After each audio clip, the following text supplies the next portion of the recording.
yo les voy a hablar un poco sobre qué es la economía del comportamiento y cómo esta se relaciona con la teoría de juegos, en base al libro de Michael Badley, Behavioral Economics. Entonces, podemos definir la teoría de juegos como el resultado de un estudio matemático de las situaciones en que se encuentra un individuo al tomar una decisión y cómo éste se ve influenciado por las elecciones que hacen otros. Entonces, en la actualidad, el concepto de teoría de juegos se utiliza muy frecuentemente para denominar modelos teóricos sobre la toma de decisiones racional. Al leer el libro encontré cierta relación entre la teoría de juegos y la economía conductual, ya que muchas veces nuestras decisiones se ven afectadas por agentes externos e incluso internos, y ya sean por las emociones, por motivación, por incentivos, entre otras cosas. Pero también hay que tomar en cuenta de que los humanos no somos seres súper racionales, que esto es clave para entender los siguientes capítulos. Yo leí el libro y dividí los capítulos más importantes, donde en el transcurso de ellos les voy a ir explicando un poco de cuáles son los puntos, cómo se desenvuelve la teoría de juegos, cómo aplican nuestras decisiones diarias y cómo estas se ven afectadas por distintos factores. Los gobiernos y otros responsables políticos están empezando a implementar el conocimiento sobre economía conductual en sus diseños políticos. Y se preguntarán, ¿qué es la economía conductual y por qué es tan importante? La economía conductual amplía los principios de la economía para permitir entender cómo las decisiones que nosotros tomamos diariamente, las decisiones desde lo más básico hasta decisiones que interfieren, que van a influenciar nuestra vida de una manera drástica, cómo estas se ven afectadas por influencias sociales y psicológicas, así como también del cálculo racional de costo y beneficio. Entonces, la economía conductual proporciona una manera más intuitiva y menos matemática de entendimiento de nuestra toma de decisiones. Entonces, ¿por qué la economía conductual es diferente? La mayoría de los economistas describen a las personas como calculadoras matemáticas que lo tienen todo fríamente calculado y que somos capaces de sumar con suma facilidad los costos y beneficios monetarios, ya sea en dólares, en la moneda de la persona, y sin preocuparse de las decisiones que tomen los demás. Y la mayoría de los economistas parten de la presunción de que los problemas económicos surgen ya que no porque las personas podemos equivocarnos como individuos, sino por fallas en el mercado y instituciones de apoyo. ¿Esto qué quiere decir? Que lo ven distinto, cómo lo ven distinto los economistas conductuales. Ellos ven que nosotros no somos seres súper racionales, que nosotros también nos vemos influenciados por nuestras mismas emociones, que una decisión que yo pueda tomar hoy en un estado de felicidad va a ser totalmente distinta a la misma decisión que yo pueda tomar mañana, pero que me encuentre con un humor triste o en una situación incómoda o en una situación de riesgo, o que me estén pagando un incentivo para yo quizás tomar otro tipo de decisión. Todo esto se ve influenciado en nuestra toma de decisiones todos los días. Entonces, vamos a qué es la racionalidad y en la economía conductual. Mientras los economistas convencionales desvían su atención de los límites en la racionalidad, los economistas conductuales no asumen que las personas somos seres súper racionales. En su lugar, concentran algunos límites en la toma de decisiones racional. Muchos economistas parten de la idea de Herbert Simon, que fue un psicólogo informático, además de un ganador de premio Nobel, en su famoso concepto de racionalización limitada, capturando la idea de que estamos limitados y atados por varias restricciones cuando tomamos decisiones. Las restricciones cognitivas pueden limitar nuestra capacidad para elegir las mejores estrategias. Los límites en la memoria o la capacidad de procesamiento numérico significa que a veces nos vemos obligados a elegir una opción en particular, ya que no tenemos la suficiente información, no tenemos tiempo o incluso no tenemos el poder de procesamiento cognitivo necesario para considerar otras opciones. Otro premio Nobel, que fue por Vernon L. Smith, él desarrolla el concepto de racionalidad ecológica. Él plantea una hipótesis desde que la racionalidad es maleable y está determinado por contextos y las circunstancias en las que nos rodeamos. De manera similar, Gerd Gingras argumenta que él expone lo que es una racionalidad práctica. En el mundo real tenemos que tomar decisiones rápidas y de una manera frugal. Es decir, nosotros para ir al supermercado a comprar una leche, uno no va a hacer un estudio profundo de por qué esta leche, de cuál es la diferencia de esta leche, el costo, el precio, el beneficio. No, simplemente yo compro esta leche porque es la leche que yo he tomado desde hace tanto tiempo, me gusta y sabe rico. Hasta ahí. Yo no voy a ponerme a hacer un extenso estudio para una decisión tan básica. Es decir, él lo que establece es que nosotros los humanos decidimos de manera rápida y sencilla. Luego está Harvey Leverstein, quien desarrolló el concepto de racionalidad selectiva, que es muy similar al concepto anteriormente dicho de la racionalidad ecológica de Vernon L. Smith. La mayoría del tiempo nuestra racionalidad es variable y esta depende de las circunstancias en que nos rodeemos. Así como yo puse el ejemplo de que mi decisión hoy, que estoy en estado de felicidad, quizás no sea la misma de una decisión que yo pude haber tomado ayer en un estado de tristeza, siendo la misma decisión. Porque ese entorno se ve afectado, afecta mi parte racional y hace que yo tome una decisión por salir del paso.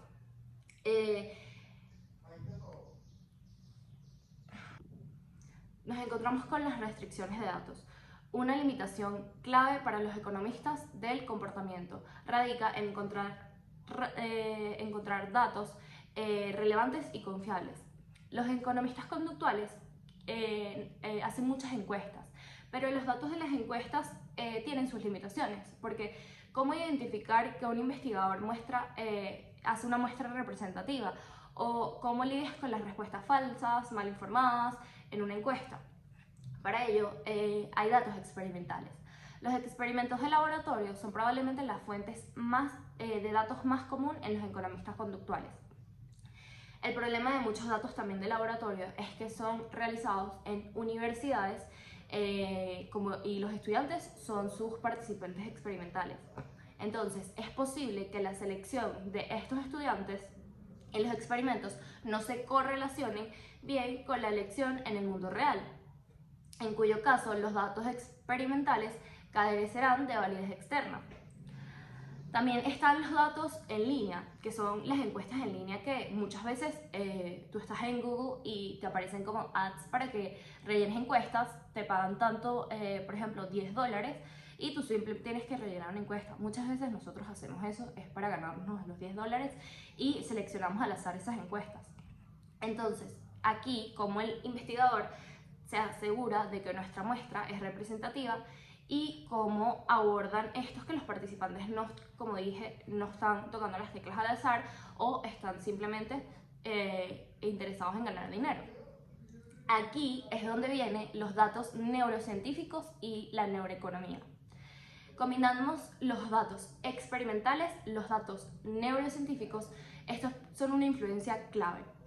De manera en tenemos las técnicas cerebrales, por ejemplo, las imágenes de resonancia magnética funcional. Estas captan cómo nuestras decisiones económicas se correlacionan a las respuestas neurológicas en regiones específicas del cerebro. Otra técnica que también está muy popular es la estimulación magnética transcraneal, TMS, que consiste en un zapping, en un mapeo de áreas del cerebro y ver cómo las elecciones de las personas cambian posteriormente a consecuencia de esta interferencia temporal.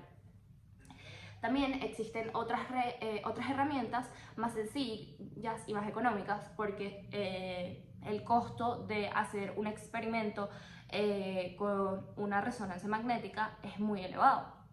Entonces muchas veces utilizan las respuestas fisiológicas, como la frecuencia cardíaca, la frecuencia del pulso, o muchas veces también miden los niveles hormonales, como por ejemplo los niveles de oxitocina cuando estamos realizando estudios de confianza, o los niveles de testosterona cuando estamos haciendo estudios de riesgos financieros. La ventaja clave de los datos neurológicos es que son relativamente objetivos. Con las encuestas, los encuestados pueden estar expresando una opinión subjetiva, probablemente poco confiable, o pueden tener razones para mentir o manipular sus respuestas. En el capítulo 2 hablaremos de los incentivos y la motivación. Los incentivos son el motor fundamental en el análisis económico. Los incentivos alientan a las personas a trabajar más y mejor.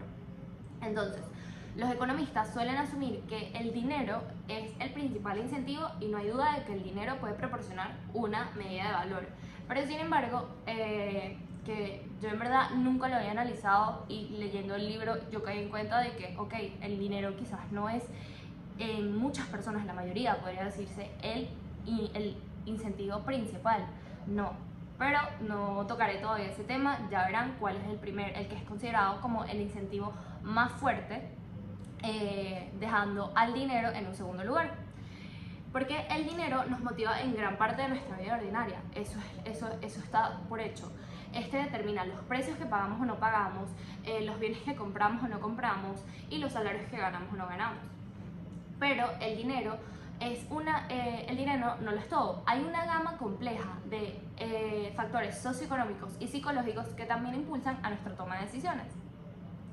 Está la motivación e incentivos intrínsecos versus los extrínsecos. Esto quiere decir motivación externa e interna, de nuestro yo interno, o factores que son ajenos a nosotros que influencian de cierta manera a nuestra toma de decisiones.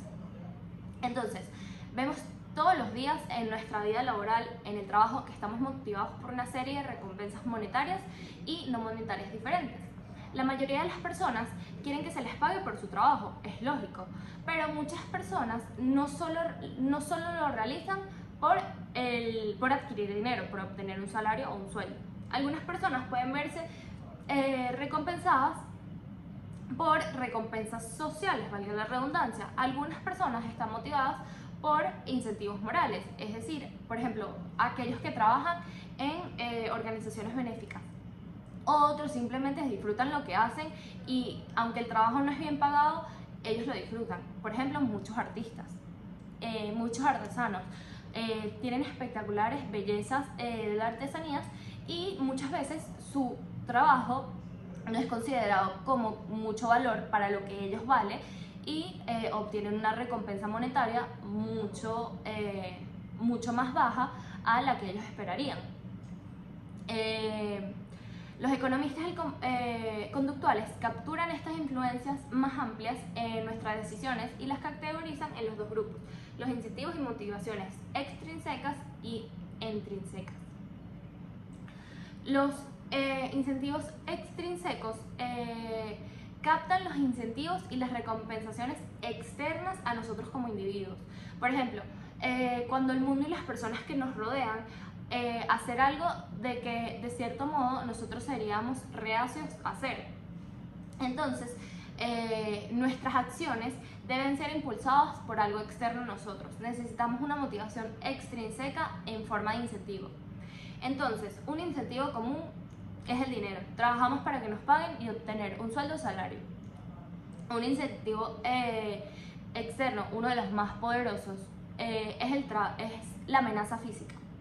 Pero las motivaciones extrínsecas también pueden provenir de un incentivo no monetario.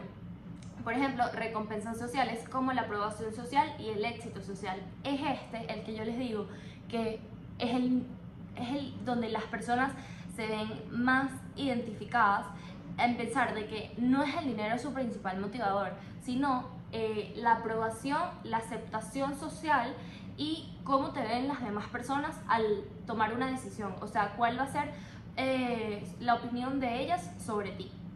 Entonces, los salarios más altos, los buenos resultados en los exámenes, los precios, los reconocimientos y la aprobación social son todas estas recompensas externas. Ahora, los incentivos intrínsecos de nuestro yo interno.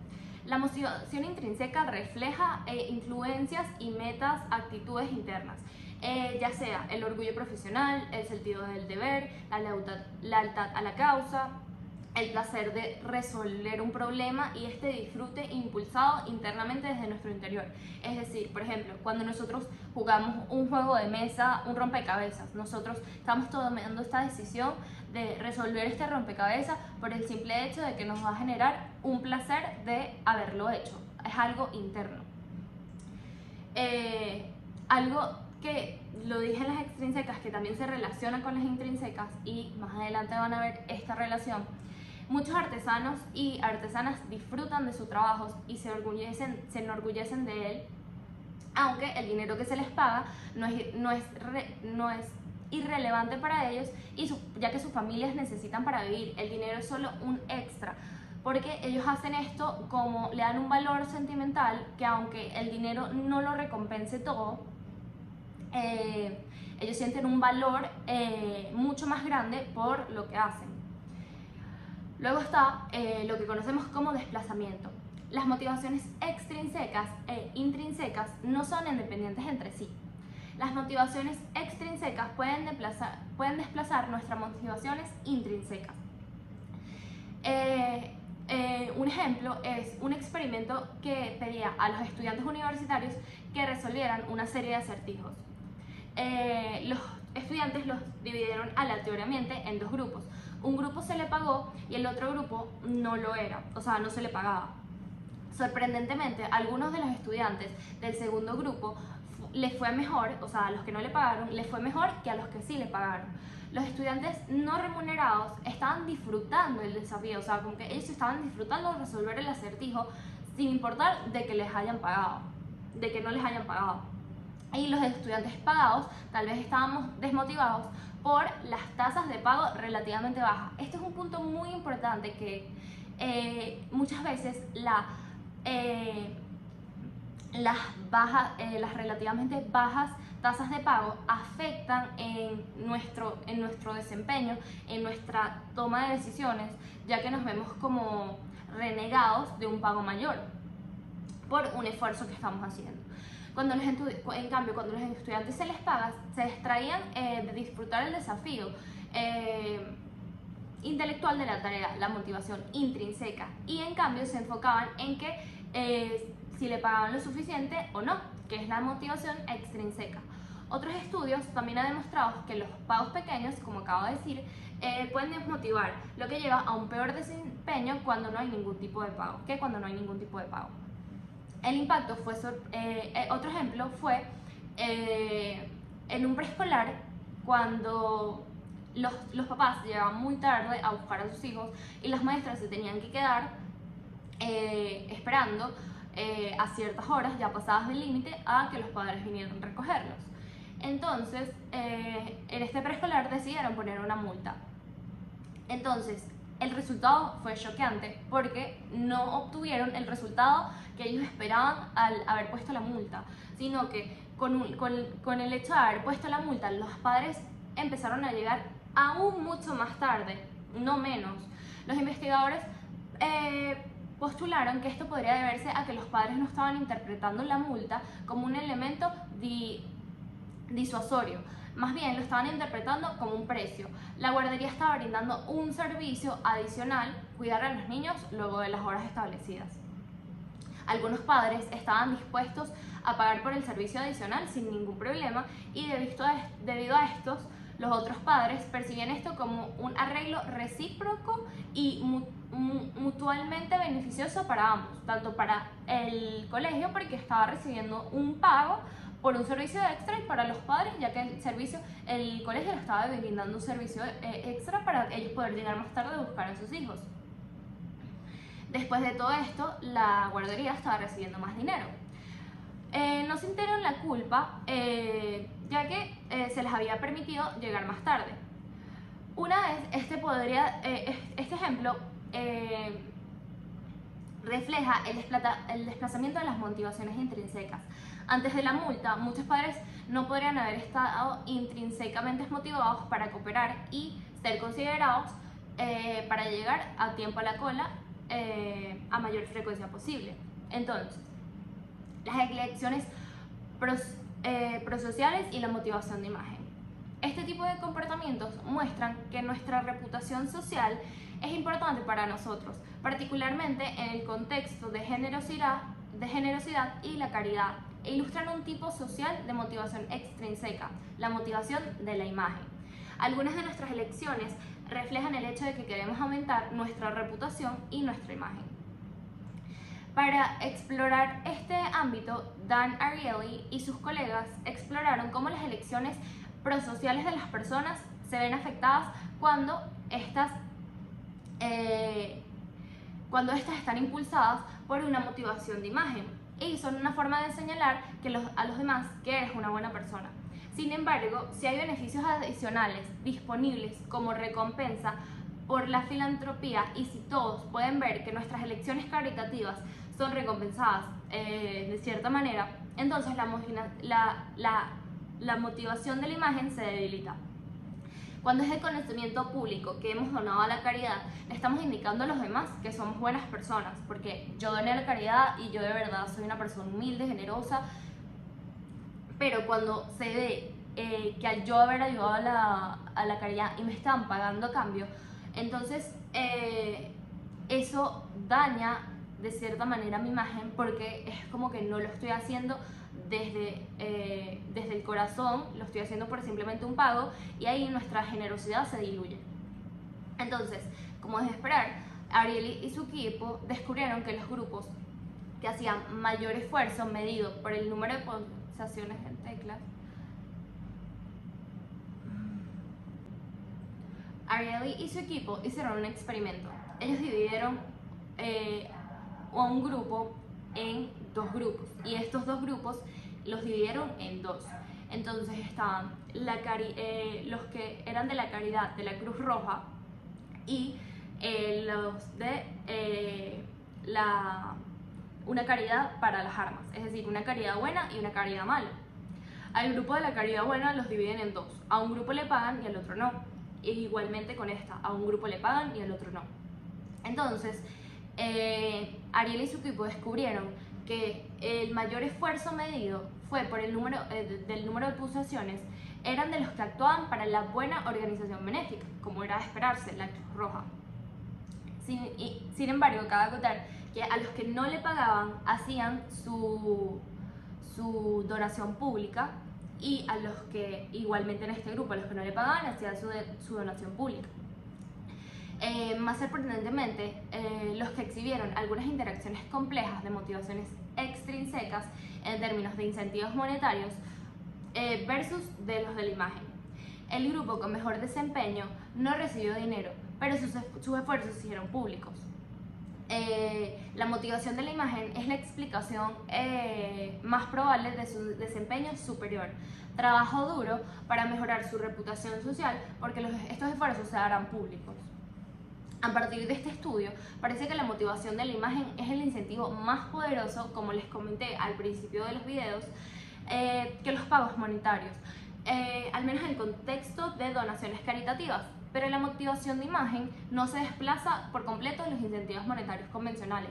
Para los grupos que se le pagó, tanto el de la caridad buena como el de la caridad mala, aquellos cuyos hicieron esfuerzos públicos se desempeñaron mejor que aquellos que sus esfuerzos se hicieron privados. Tanto la motivación de imagen como los pagos monetarios desempeñan un papel en el incentivo del esfuerzo. Entonces luego tenemos ¿qué es el trabajo motivador? La mayoría de los motivadores están motivados por interacciones e influencias internas y externas. Los incentivos y motivadores extrínsecos incluyen los sueldos y los salarios, lo que ganamos, y también la aprobación social que obtenemos. También refleja las motivaciones intrínsecas, por ejemplo, que disfrutemos el desafío, que estamos satisfechos de estar haciendo algo, de que disfrutamos nuestro trabajo, de que es algo que nos inspira a ser mejor. Estamos motivados por una ambición personal. Entonces, es aquí donde entra la teoría del salario de eficiencia. Este capta cómo las influencias económicas y sociopsicológicas motivan el esfuerzo del trabajo. Los teóricos del salario de eficiencia explican qué constituye un salario eficiente, definido como el salario que minimiza los costos laborales de una empresa. Si al aumentar el salario de un trabajador, este conduce a un aumento proporcional de su productividad del trabajador, entonces las ganancias de la empresa aumentarán, no disminuirán. Si a un empleado tú le pagas bien y valoras su trabajo, lo valoras como persona y como trabajador, valoras su esfuerzo, este no va a querer perderlo.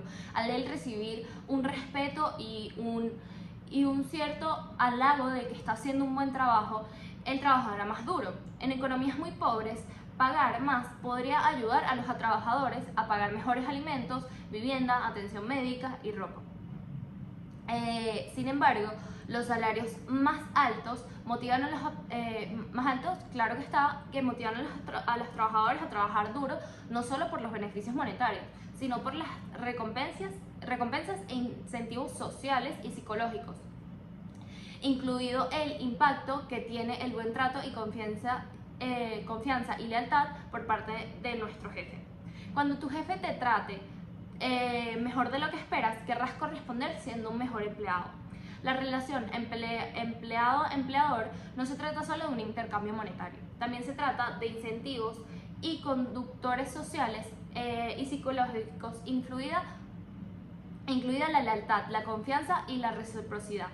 George Ackford Love y sus colegas describen esto como una forma de intercambio de regalos. Mi jefe me trata bien y me paga bien, así que yo le devuelvo el favor trabajando duro para su empresa, pues. Una vez que permitimos que nuestras elecciones y comportamientos, una vez que permitimos y entendemos que nuestras elecciones y comportamientos se ven afectados por un conjunto más amplio que motivaciones sociales, económicas y psicológicas, esto cambia significativamente las recetas económicas estándar para un mejor desempeño. Nuestras interacciones sociales con los demás desempeñan un impulso en el trabajo, así como las ganancias de la empresa. Los mercados capturan las interacciones de las personas y, si bien está claro, las personas responden a incentivos monetarios.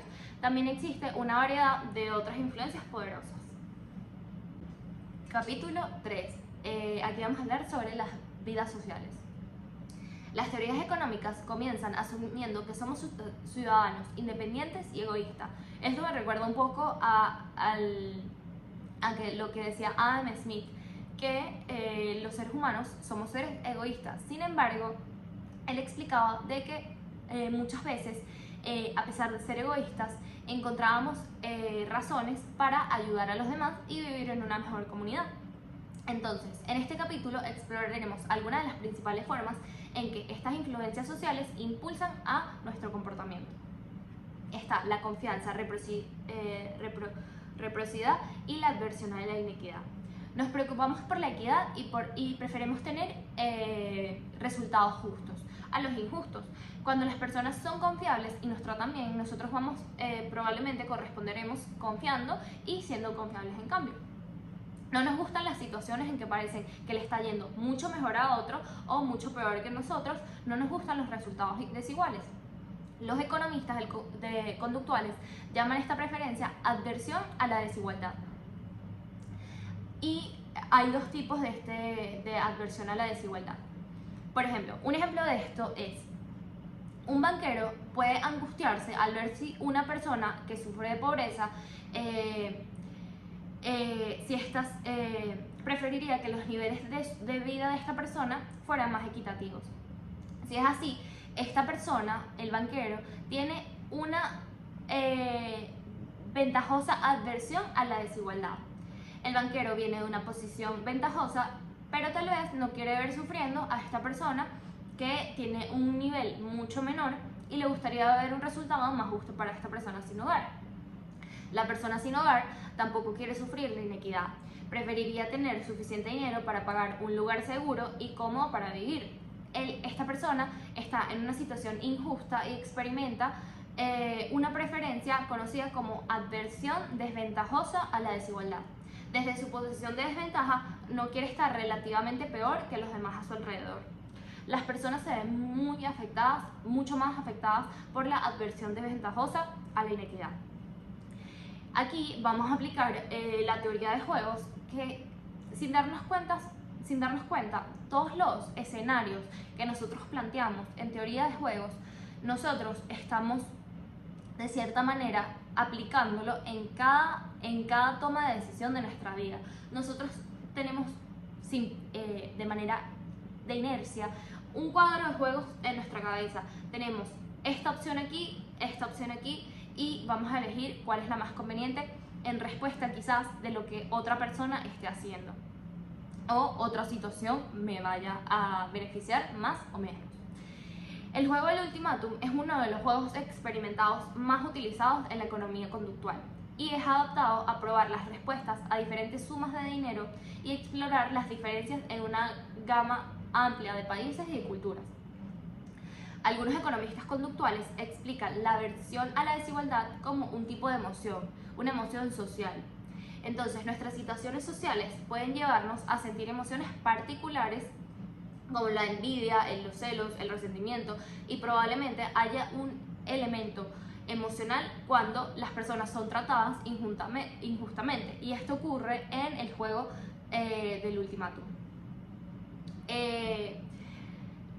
Las respuestas cerebrales surgen de las mismas áreas neuronales que se activan cuando las personas están asqueadas a un mal olor. Esto ocurre en el juego del ultimátum. Cuando ellos reciben una propuesta que ellos consideran negativa, se van a activar las mismas áreas del cerebro que cuando estamos en una situación de disgusto. Entonces, algunos neurocientíficos y neuroeconomistas interpretan los hallazgos como evidencia de que experimentamos una forma de disgusto social cuando nos tratan injustamente. Está el castigo, la cooperación y las normas sociales. El conformismo tiene una fuerte influencia en nuestras costumbres, nuestras tradiciones y nuestra vida religiosa. Cuando son impulsados por una conformidad ciega, las influencias sociales no son siempre benignas. Por ejemplo, las sectas son un ejemplo extremo de comportamiento negativo. Nuestros puntos de referencia social. Tomamos nuestras propias decisiones con referencia a lo que creemos que es la decisión promedio del grupo. Por ejemplo, están los juegos del bien público, un vehículo experimental para estudiar no solo nuestras tendencias a cooperar, sino también el papel de las sanciones y castigos sociales para el mantenimiento de un comportamiento cooperativo. Está lo que se llama el castigo altruista. En juegos de bienes públicos, este ha sido estudiado por neuroeconomistas y neurocientíficos. Encuentran que los participantes experimentales que participan en juegos de castigo altruista experimentan activaciones neuronales en los centros de recompensa del cerebro. Esto sugiere que sentimos placer cuando castigamos a alguien por violar las normas sociales. Está el pastoreo y aprendizaje social. Esto es clave en nuestra toma de decisiones sin darnos cuenta o sin querer hacerlo. Nos vemos influenciados diariamente por esto.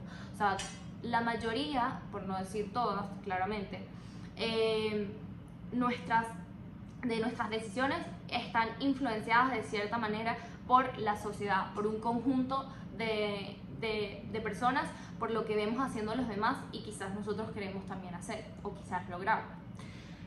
Una faceta importante de nuestra naturaleza social es nuestra tendencia a imitar, a arriar y seguir a la multitud. Los sociólogos explican el pastoreo como un reflejo de tipos de influencia. Está la normativa y la informativa.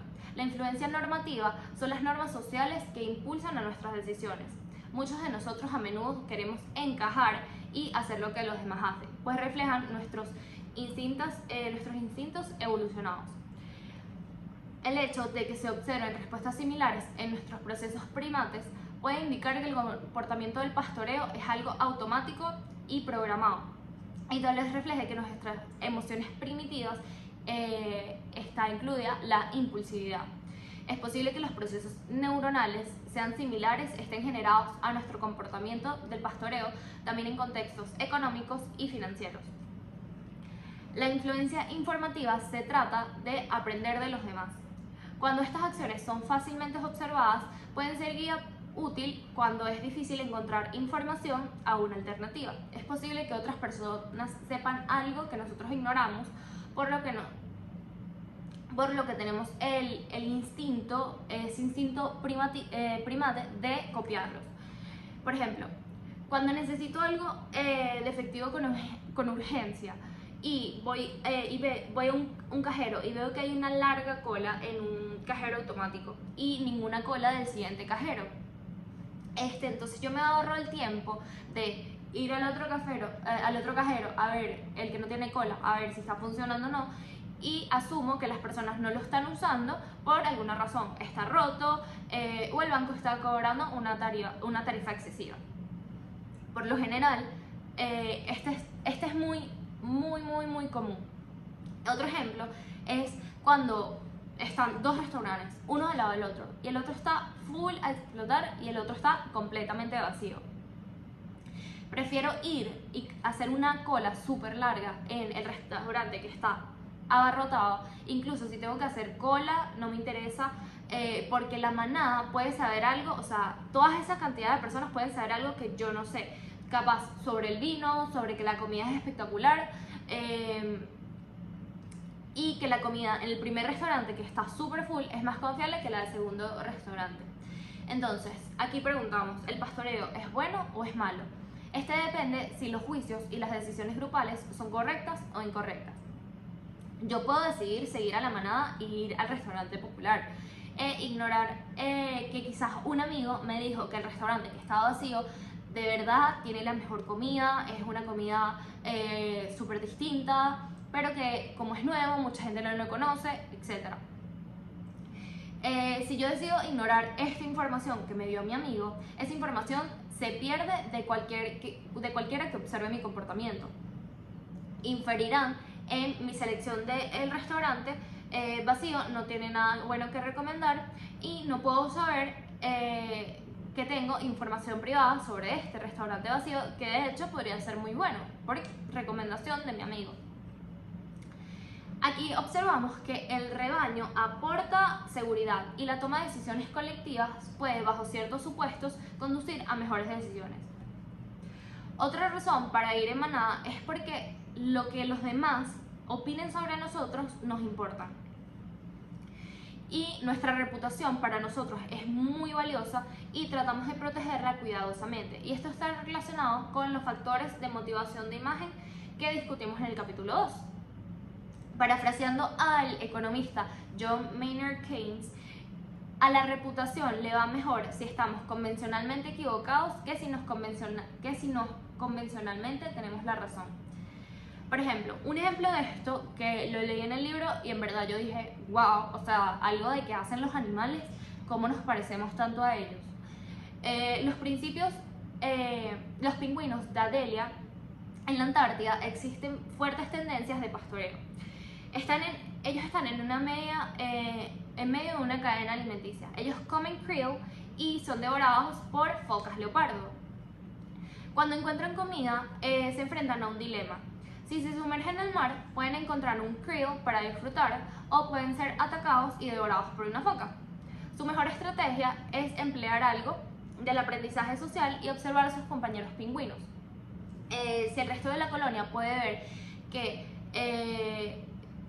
ver lo que los demás hacen, el pingüino más valiente o el más hambriento, se arriesgará y el resto de la colonia puede observar si es atacado o no.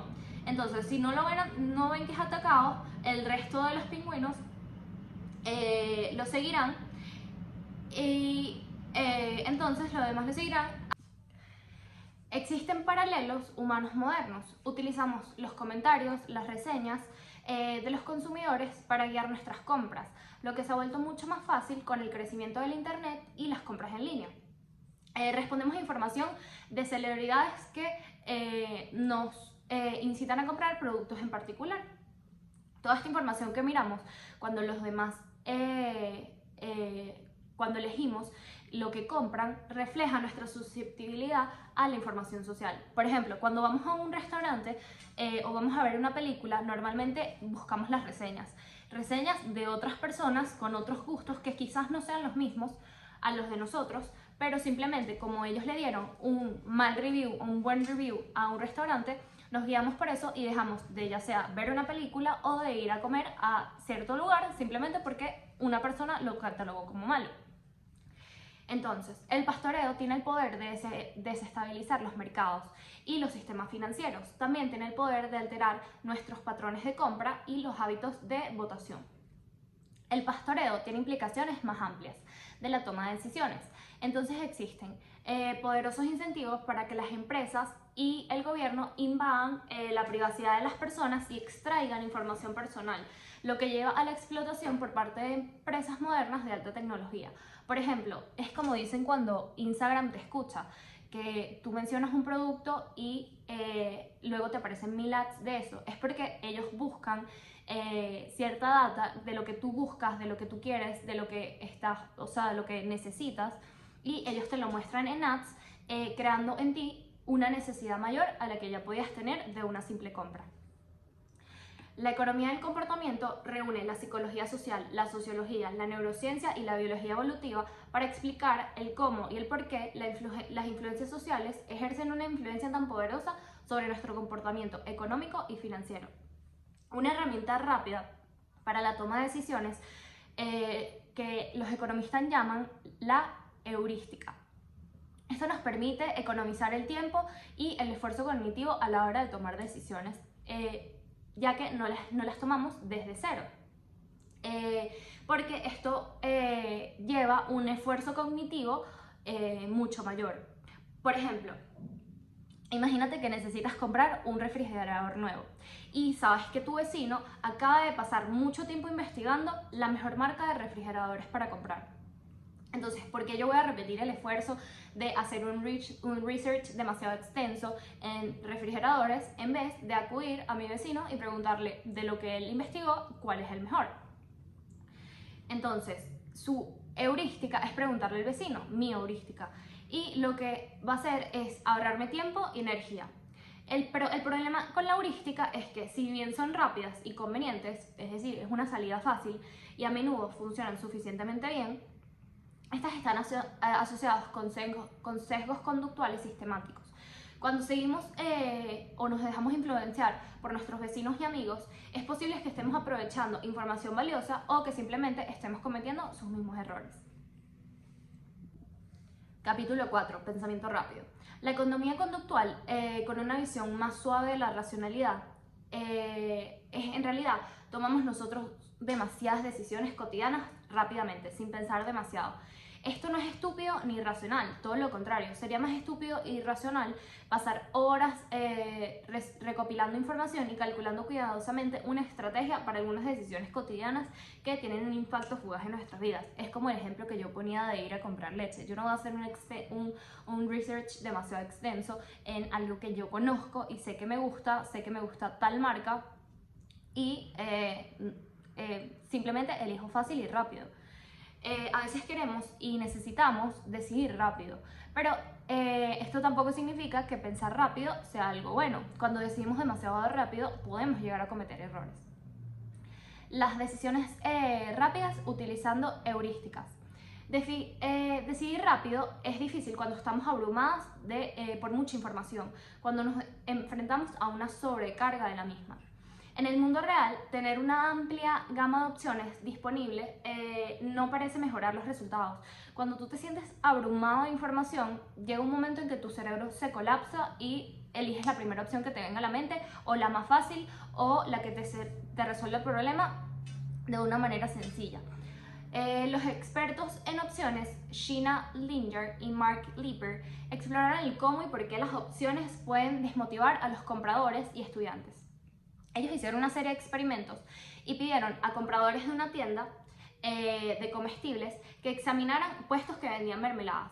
Un puesto tenía 24 variedades de mermeladas en oferta, el otro solo mostraba 5. Si bien los compradores pasaron más tiempo explorando el que tenía muchas mermeladas en ofertas, pero sin embargo compraron en el que tenía la gama más pequeña. Esto se debe a que los compradores quizás estaban tan abrumados y desmotivados por la gama de opciones disponibles que su capacidad para tomar una decisión se vio afectada. La evidencia posterior sobre la sobrecarga de opciones ha sido mixta, pero un estudio reciente de Alexander Chamber y sus colegas ha demostrado que el contexto es importante. La complejidad de las opciones ofrecidas, la dificultad de las tareas, la incertidumbre de los participantes sobre sus preferencias y el deseo de minimizar el esfuerzo, todos se asocian a una mayor susceptibilidad a la sobrecarga de información.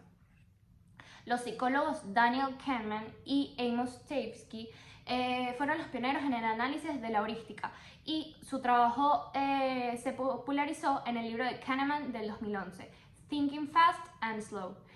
Usando una variedad de experimentos y conocimientos, ellos mostraron cómo un pequeño conjunto de heurísticas nos lleva a cometer errores sistemáticos y predecibles.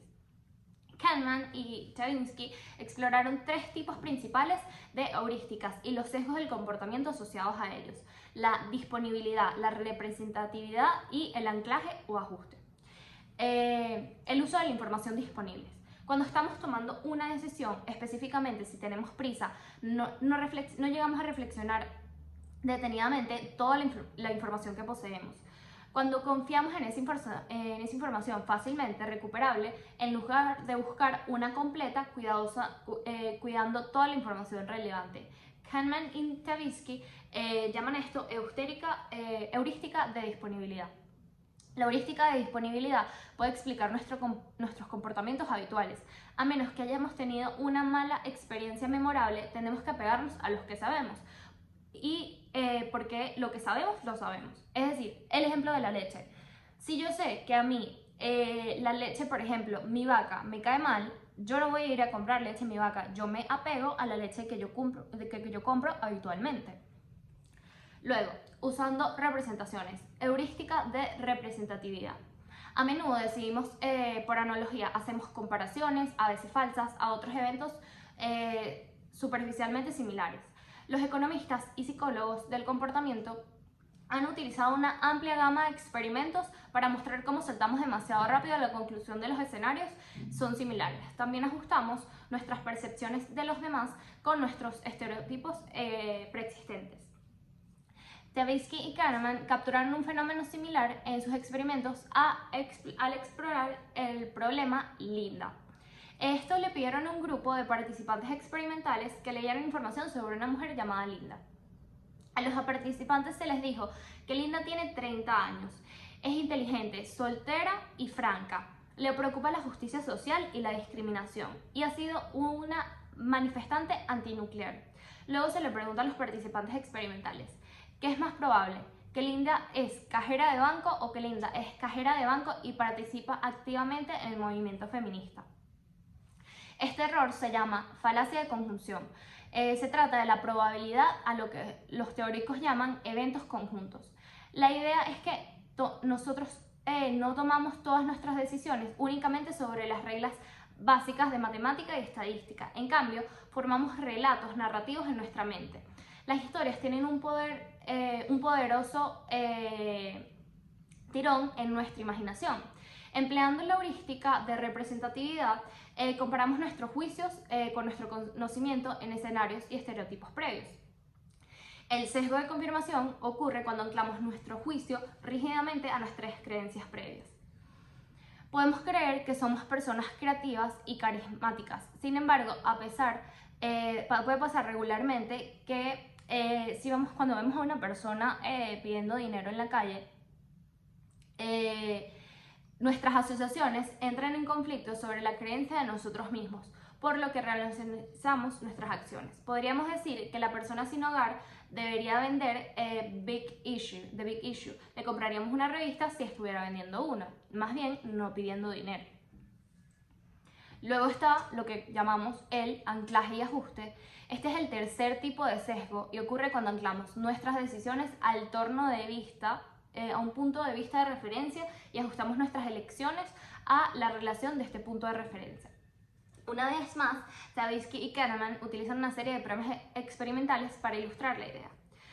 A un estudio, a un grupo de niños se les pidió que hicieran una estimación de los números del 1 al 8. Y a un segundo grupo se les pidió que hicieran una estimación del 8 al 1. Las conjeturas deberían haber sido similares, pero los niños que se les pidió que comenzaran dichas estimaciones, el primer grupo dio estimaciones más altas que los niños que se les pidió que la calcularan. Una explicación es que el primer grupo de niños ancló sus estimaciones en torno al 1 y dio una respuesta más alta que el segundo grupo que ancló sus estimaciones en torno al 8. Cuando estamos buscando un nuevo trabajo vendiendo una casa, nuestra percepción del salario justo o un precio justo de la casa se basará en lo que estamos ganando hoy. Es decir, yo no pienso comprarme una casa de $1 millón cuando mi salario anual es de $75.000. El precio que pagamos nuestra casa cuando la compramos o lo que obtuvo nuestra vecina cuando vendió el suyo. El problema es que de estos juicios puede tener muy poca fuerza sobre la oferta y demanda del mercado. Capítulo 5. Decisiones riesgosas. Cuando decidimos cruzar la calle, comprar un boleto de lotería, invertir nuestro dinero o tomar un préstamo el día de pago, todas nuestras decisiones implican riesgo o incertidumbre. Los economistas suelen pensar que el riesgo es cuantificable. También estos suelen suponer que decidimos opciones arriesgadas según nos guste o no arriesgarnos. Es decir, si soy un adverso al riesgo, neutral al riesgo, o un risk lover, que es un amante del riesgo. Y es aquí donde nos preguntamos, ¿me gusta correr riesgo o prefiero evitar riesgo si puedo? O tal vez soy neutral al riesgo y no me importa demasiado de cualquier manera. Si prefiero evitar el riesgo, no compraré un billete de lotería. Si me gusta correr riesgos, sí lo haré. La heurística de disponibilidad. Elegimos no sobre la base de toda la información que podemos encontrar, sino sobre la base de información que está rápidamente disponible para nosotros. Información que podemos recordar o recuperar rápida y fácilmente. Por ejemplo, los titulares de los periódicos hablan muy frecuente sobre accidentes aéreos. Leemos recuerdos memorables, vividos y emotivos y imágenes de restos de familiares angustiados. Esto nos lleva a la percepción errónea de que los accidentes de avión son mucho más probables que las muertes de peatonales. Sin embargo, es más probable de que nos maten cruzando la calle a una muerte en un accidente aéreo. Sin embargo, las muertes de peatonales rara vez salen en periódicos locales. Otro error que cometemos cuando tomamos decisiones arriesgadas es que inflamamos el impacto de la pérdida de las pérdidas en relación con las ganancias. Muchos experimentos conductuales han demostrado que las personas sufren más por una pérdida que el placer que obtienen por una ganancia equivalente. Es como dice nuestro profesor Contreras en clases, que cuando nosotros vamos al casino y perdemos $100, se lo contamos a 7 personas de que, cónchale, cómo perdimos $100, y pasamos varios días pensando en los $100 que perdimos. A una situación contraria, que si vamos al casino y nos ganamos $100, se lo puedo contar a mi mamá, a mi pareja, y hasta ahí. O sea, gané $100 y ya lo disfruto en el momento, pero al día siguiente ya se me olvidaron los $100. Este fenómeno se llama adversión a la pérdida y se ha descubierto que se aplica a una amplia gama de decisiones de las personas. La teoría de la perspectividad versus la teoría de la utilidad esperada. La teoría de la perspectividad se trata de futuras perspectivas riesgosas. Cuando compramos una casa, podemos tener 2 perspectivas disponibles para nosotros. Imagina, un comprador por primera vez que no está seguro si comprar un piso en una ubicación urbana, conveniente, pero costosa, o una casa más grande en un lugar suburbano o rural, menos conveniente, pero más barata. Otra persona podría estar equilibrando 2 perspectivas de empleo. Otra persona podría estar equilibrando dos perspectivas de empleo. Imagina una joven graduada que se enfrenta a dos opciones. Esta puede elegir una pasantía no remunerada, pero que podría conducirla a un trabajo mucho más interesante o mejor pagado. O puede elegir en un trabajo estable y bastante remunerado, pero, con proporcione un ingreso estable. Todos los días estamos equilibrando diferentes perspectivas de riesgo entre sí. Con un punto de partida de los elementos claves del enfoque de estándar de riesgo, Tavinsky critica algunos elementos claves del enfoque económico estándar del riesgo. La teoría de utilidad esperada. ¿Qué es la teoría de utilidad esperada? La utilidad es la palabra que usan los economistas para denotar satisfacción y felicidad. Y la teoría de la utilidad esperada explora cómo decidimos sobre diferentes opciones dependiendo de lo que esperamos que nos brinden las opciones en el futuro. En estos términos de nuestra utilidad futura. Pero no somos perfectos pronosticadores y a veces estas expectativas pueden resultar erróneas. Es decir, yo puedo planificar algo en un futuro, pero las circunstancias que me va a llevar la vida a ese futuro quizás hagan que esa decisión que tomé en ese momento, en el presente, no sea lo que yo espere realizar en un futuro. La teoría de la utilidad esperada se basa en suposiciones restrictivas sobre el comportamiento. Los teóricos de la utilidad esperada asumen que las personas hacen un uso completo de toda la información relevante disponible.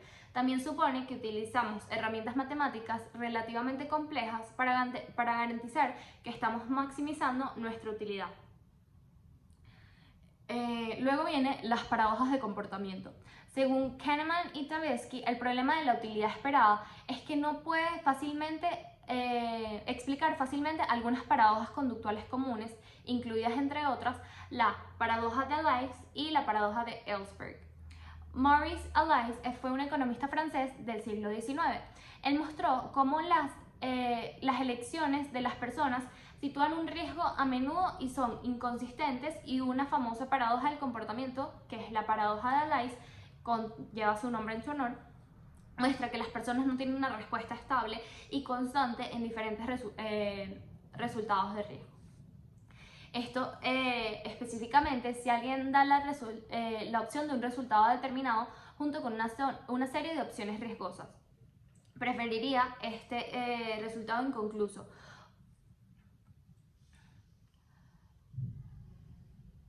Aquí ellos hicieron un experimento.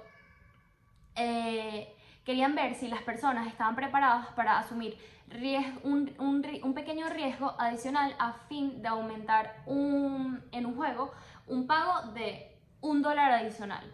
Si las personas tienen preferencias constantes por la asunción a riesgos, entonces esta persona es amante de los riesgos, se arriesgaría, y una persona adversa al riesgo no lo haría. Una persona con aversión al riesgo, te dan dos opciones. En la opción 1, una persona con aversión al riesgo ofrece $24 con certeza, y un jugador que busca riesgo podría decidir arriesgarse con $1 adicional a ganar un pago de 25 seleccionando la segunda opción, que aumenta su probabilidad de 0, es una cantidad pequeña. La elección de cualquiera de las personas sería consistente en la teoría de utilidad esperada, pero podemos ver que si hay inconsistencias al comparar las elecciones entre los jugadores del juego 2, que incluye un segundo conjunto de opciones, y también resumida. La diferencia clave del juego 1 y el juego 2 es que el juego 2 no ofrece ningún resultado seguro. La primera opción tiene una probabilidad de un 34% de ganarte $24 y una probabilidad de un 66% de ganarte 0. En cuanto al juego 1, la segunda opción ofrece una probabilidad levemente menor a ganar un poco más, una probabilidad de un 33% para ganarte $25, pero una probabilidad ligeramente mayor de nada en absoluto, una probabilidad de 67% para ganar 0. Entonces, el juego 2 es similar en muchos aspectos al juego 1, excepto que no incluye ninguna opción determinada. La teoría de la utilidad esperada predice que el resultado estará determinado por preferencias de riesgo de una persona y habrá una compensación entre el riesgo y las recompensas. Si hay dos tipos de personas, una persona cautelosa y adversa al riesgo y un jugador que es amante al riesgo, la persona cautelosa siempre tomará la opción segura y el jugador amante al riesgo siempre tomará la opción arriesgada. Para el juego 1, el jugador tendrá una oportunidad adicional con la esperanza de obtener $25. Cambiará el juego ligeramente mayor de la nada de la recompensa ligeramente mayor. Para el juego 2 también se arriesgará con 25%. En ambos casos, la persona amante del riesgo elegirá la opción 2 porque le gusta correr riesgos. Sin embargo, la persona cautelosa deberá hacer lo contrario. En ambos casos elegiría la opción 1 porque tanto en el juego 1 como para el juego 2, esta es la opción segura asociada con menor posibilidad de no obtener nada. Para el juego 1, elegir la opción 1 significa que no hay posibilidad de obtener 0. Para el juego 2, el riesgo 0 es menor a la opción 1 al 66% que para la opción 2, cuando la probabilidad de 0 es ligeramente mayor al 67%. Elecciones inconsistentes. Kahneman y Tversky también descubrieron que las personas estaban preparadas para asumir riesgos si evitaban pérdidas y menos riesgos cuando jugaban para obtener ganancias. Kahneman y Tversky argumentaron que la preferencia para asumir riesgos cuando se enfrentan a pérdidas es la imagen especular de la preferencia de asumir riesgos en el contexto de ganancias, por lo que llamaron efecto reflejo. Luego está The Building Prospect Theory. La teoría de las perspectivas se basa en la idea de que hacemos juicios sobre el valor de diferentes maneras particulares, que no son consistentes en el enfoque económico estándar capturado por la teoría de utilidad esperada. El efecto de reflexión cubierto anteriormente se relaciona con el concepto de aversión a las pérdidas. Nos preocupamos mucho más por las pérdidas que por las ganancias. Daniel Kahneman, Jack Neckett y Richard Thaler ilustraron el efecto de dotación en algunos experimentos con estudiantes. Los estudiantes fueron elegidos aleatoriamente en grupo de compradores y vendedores. A los vendedores se le dieron tazas que podían vender. A los compradores tuvieron la oportunidad de comprar las tazas. Se les preguntó a los vendedores si estaban dispuestos a vender sus tazas en varios precios. Se les preguntó a los compradores si estaban dispuestos a comprar a varios precios. Había una gran diferencia entre los precios de los vendedores y la de los compradores. El precio medio de los vendedores estaban dispuestos a aceptar era de $7,12. El precio medio de los compradores estaban dispuestos a pagar era de $3,12. Solo sobre la base de esta evidencia nos resulta difícil argumentar de que es definitivamente el efecto de dotación de trabajo. Es posible que se espere que un vendedor quiera maximizar sus ganancias comience con un precio desproporcionalmente alto, en caso de que pueda salirse con la suya. El proceso de negociación haría que los vendedores reduzcan su disposición a aceptar y los compradores aumenten su disposición a pagar hasta que encuentren el equilibrio. No obstante, existe evidencia de que las divergencias entre la disposición a pagar y la disposición a aceptar también son relevantes entre otras elecciones. Kip Bikusi y colegas realizaron algunos experimentos económicos sobre las actitudes de las personas hacia el envenenamiento químico. Mostraron a consumidores latas de insecticida y limpiadores de inodoro y le preguntaron cuánto estarían dispuestos a pagar por un producto más seguro con un menor riesgo de intoxicación. Luego se preguntaron a las personas si estarían dispuestas a una reducción del precio de un producto con mayor riesgo de envenenamiento. La mayoría de los economistas podrían predecir que las respuestas de los consumidores a estas preguntas deben ser simétricas. La cantidad que están dispuestas a pagar por un producto más seguro debería ser similar a la magnitud de la cantidad de compensación que esperarían obtener en términos de una reducción de precio en un precio relativamente bajo. Sin embargo, las respuestas de las personas a la reducción de riesgo exhibieron un patrón estándar predicho por la teoría económica. Hubo una disminución de la disposición a pagar por niveles más altos de reducción al riesgo, pero la gente no estaba dispuesta a aceptar ningún tipo de aumento de riesgo de envenenamiento a cambio de una compensación. Kahneman y Tversky reúnen ideas para representar una función de valor a la teoría de perspectiva, para captar nuestras percepciones subjetivas de valor y llamamos a una teoría del arrepentimiento. Graham Loomis y Robert Sutton desarrollaron la teoría del arrepentimiento como alternativa a la teoría de la perspectiva. La teoría del arrepentimiento permite diferentes estados en el mundo que no podemos saber ni predecir lo que sucederá mañana. La interacción entre nuestras elecciones de hoy y un futuro desconocido se unen para determinar cuánto placer o no nos dan nuestras elecciones al final. Esta característica distintiva es la clave de la teoría del arrepentimiento en relación con la teoría de la perspectiva. La teoría de la perspectiva asume solo un posible estado del mundo, mientras que la teoría del arrepentimiento permite 2 o más estados y nuestra evaluación de nuestra propia felicidad dependerán en el estado en el mundo que surja al final y también de nuestras anticipaciones a futuro. Capítulo 7. Personalidades, estados de ánimo y emociones. Este capítulo muestra los impactos importantes de la personalidad y las emociones tienen sobre nuestra vida laboral, fines educativos y decisiones financieras. Algunos de nosotros somos buscadores de emociones. Buscamos oportunidades arriesgadas, ya sea en deportes extremos, juegos al azar, transacciones financieras. Otros pueden ser reacios al riesgo y cautelosos que prefieren simplemente opciones seguras. Una persona que tiene rasgos de personalidad asociados con niveles más altos de autocontrol es capaz de resistir la tentación de gastar dinero antes y también puede tomar mejores decisiones de vida sobre educación y empleo. Los estados de ánimo y las emociones juegan un papel sumamente importante en nuestra toma de decisiones. A menudo estamos dispuestos a sentir estados de ánimos y emociones particulares, impulsadas por parte de nuestros rasgos de personalidad. Si tenemos una personalidad más deprimida, podemos estar inclinados a sentirnos abatidos y resentidos cuando somos engañados en una transacción económica. Si somos impulsivos, podemos ser más rápidos a sentir ira, haciéndonos más vulnerables a los conflictos con nuestros colegas, amigos y familiares, y esto puede afectar las oportunidades disponibles para nosotros.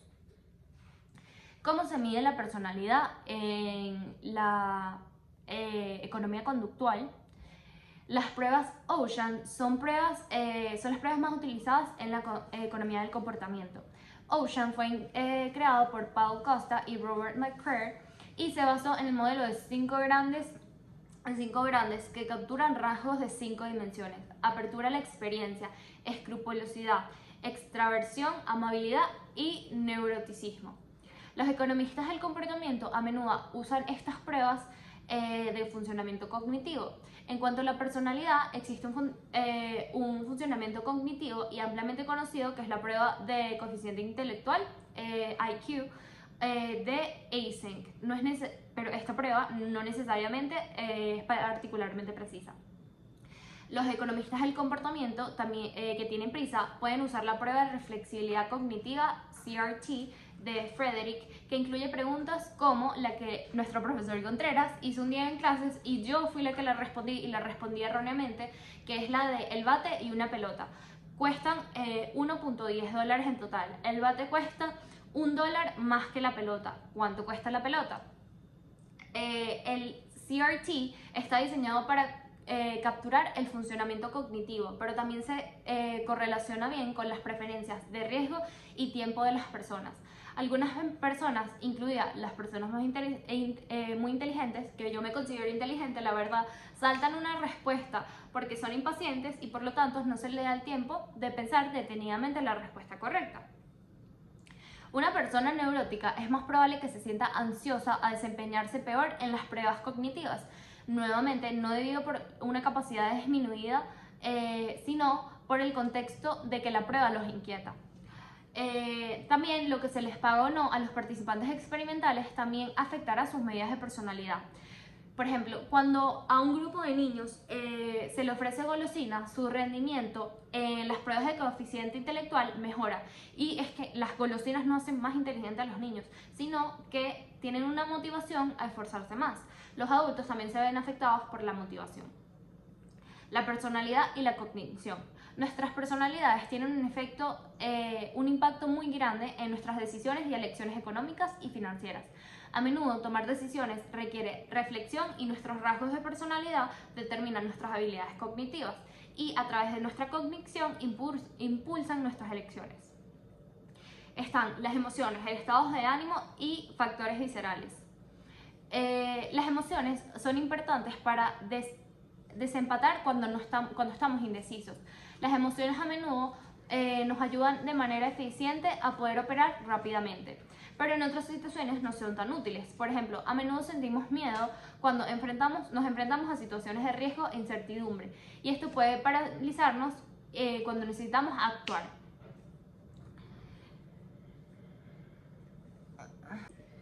Las emociones en la neuroeconomía. La neuroeconomía, es decir, los neuroeconomistas combinan teorías y herramientas de la economía y la neurociencia. La neurociencia tiene mucho que ofrecer a los economistas, particularmente en fuentes de datos nuevos e innovadores. Algunos experimentadores relacionan la toma de decisiones económicas y financieras con las mediciones de respuestas fisiológicas incluidas la cardíaca, la conductuaria de la piel y las tasas de sudoración, así como el seguimiento ocular. Por ejemplo, Smith y Dicatu utilizaron datos de frecuencia cardíaca para inferir estados emocionales en experimentos de subastas. Una de las técnicas de imagen cerebral más utilizadas es la resonancia magnética funcional, el fMRI. Esto se ha utilizado en algunos experimentos de neurofinanza, especialmente para captar los vínculos entre la toma de decisiones arriesgadas y las emociones. Otros experimentos han utilizado técnicas de imágenes cerebrales para estudiar las respuestas emocionales y cognitivas de participantes en situaciones sociales y una forma de probar modelos de sistemas duales. Un ejemplo clásico son los experimentos realizados por Sanfi y sus colegas. Usaron técnicas neurocientíficas para capturar la interacción de emoción y cognición cuando las personas que juegan el juego del ultimátum. Para recapitular sobre la estructura del juego del ultimátum, un proponente hace una oferta a un respondedor. Si el respondedor rechaza esta oferta, entonces ninguno de los dos consigue la opción expuesta. En la versión del experimento de Sanfi y sus colegas, en algunas rondas del juego, los participantes del experimento jugaban con personas que conocían de antes. En otras rondas jugaban con una computadora. Tal vez como era de esperar, las ofertas injustas propuestas por humanos fueron rechazadas con más frecuencia que las ofertas injustas de las computadoras.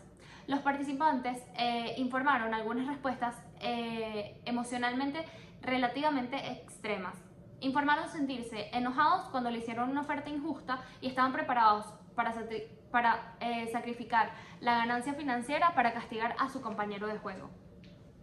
Los participantes en el experimento de Sanfi fueron escaneados usando una resonancia magnética funcional para medir los flujos de sangre oxigenado a través de distintas áreas del cerebro. Brevemente, este tipo de mapeo cerebral se basa en que la idea de diferentes áreas del cerebro están implicadas en diferentes tipos de pensamiento. La corteza prefrontal es un área del cerebro más evolucionada. Generalmente está asociada con el funcionamiento cognitivo superior. Paralelamente al mapeo de Kahneman de diferentes sistemas de pensamiento, la corteza prefrontal está implicada con el pensamiento cognitivo y controlado del sistema 2. Sanfi y sus colegas se centraron en la región del cerebro conocido como la ínsula, que a menudo se asocia con el procesamiento emocional de los estados de emociones negativos como el dolor, el hambre, la sed, la ira y el asco. Este es un sistema límbico que se encuentra en lo profundo del cerebro, por lo que no es fácil de ilustrar. La ínsula está implicada en los sistemas impulsivos y automáticos de la toma de decisiones asociados con el sistema 1, que es el sistema emocional. Para el estudio de Sanfi y sus colegas sobre las respuestas en el juego del ultimátum, encontraron que la ínsula se activaba más fuertemente con ofertas injustas de humanos que de aquellas con computador. Y cuando más injusta la oferta, mayor será la respuesta de la ínsula. Las activaciones de la ínsula de los participantes también tenían un poder predictivo. Los participantes con activaciones de ínsula más fuertes rechazaron una mayor proporción de ofertas injustas. Sanfi y sus colegas sugirieron que tal vez los participantes estaban respondiendo de la misma manera a las ofertas que cuando reaccionan a un mal olor.